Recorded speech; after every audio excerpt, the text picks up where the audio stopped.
బంగ్లాదేశ్లో ఇటీవల హింసకు కారణమైన రాజకీయ కార్యకర్త ఉస్మాన్ హాదీ హత్య కేసులోని ఇద్దరు ప్రధాన అనుమానితులను భారత్కు పారిపోయారని ఢాకా పోలీసులు తెలిపారు.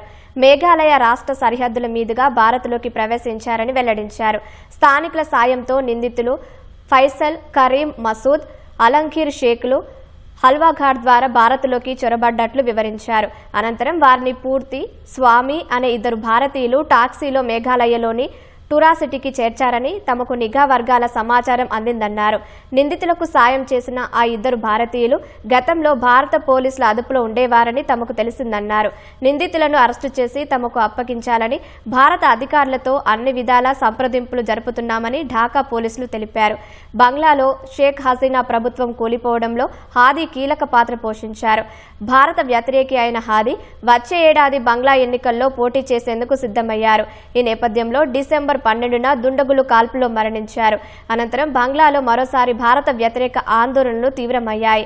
మైమన్ సింగ్లో హిందూ యువకుడు దీపు చంద్రదాసును దారుణంగా దుండగులు హత్య చేశారు.